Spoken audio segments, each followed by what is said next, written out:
super welterweight. Mm-hmm. Yeah.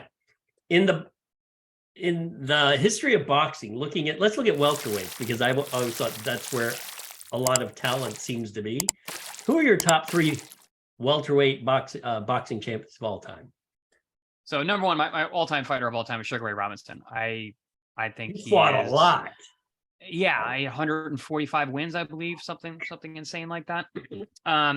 So yeah, and he was a welterweight, middleweight. He was lightweight, welterweight, middleweight, world champion. Almost won the light heavyweight. Almost won the light heavyweight too.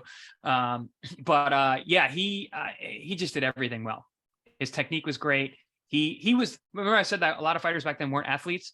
He was an athlete. Mm-hmm. If you watched him, and Ali always said that he watched Sugar Ray Robinson and modeled his style off of his, because Sugar fought with his hand down.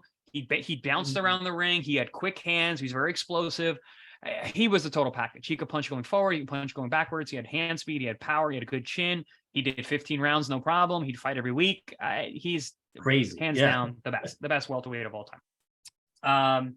Another one that I really, really like is Willie Pep, who was a lightweight. And Willie Pep. One of my dad's favorite, and he said Chris reminded him of Willie Pep. Yeah, I've actually had more than a few people tell me that, but especially early on. Some old school fighters used to say that too. One guy goes like, "I sparred Willie Pep one day. That's when I realized I couldn't box." And he goes, "You remind me of Willie Pep, because he was very good with his feet. He was very, very defensive, and just super smooth. Another guy with a ton of fights." Willie Pep, an Italian guy too, another paisan. But and then Sugar Ray Leonard. Yeah, he was, man. Sugar Ray Leonard was actually I'm gonna go Sugar Ray Leonard / Oscar De La Hoya, and I'm gonna get a lot of shit for this. Oscar De La Hoya. He was good, man.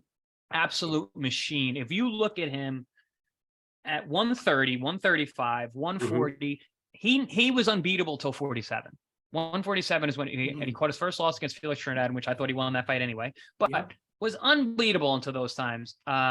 Jesse James Leha fought him and Sugar Shane Mosley, and was asked, who's the better fighter?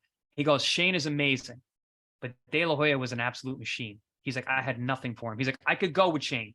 With De La Hoya, I had nothing. I had nothing for him. It was just a matter of time until he knocked me out, and he did. So Oscar, people forget about that. We unfortunately remember the end of guys' careers more than good point. The bulk of what they do. But if you really look at De La Hoya's career in its totality, and especially the bulk of it, which was those lighter weights, absolute monster, scary good. Left hook from hell. His jab was amazing. His conditioning was fantastic. Footwork, everything, did it all. And then Leonard's Leonard. Yeah, Leonard beat everybody. He beat Hearns. He beat Duran. I mean, he's the king of the four kings. He's the king of the four kings. He beat Duran. He beat Hagler. He beat Hearns. He's the king of the four kings. Yeah.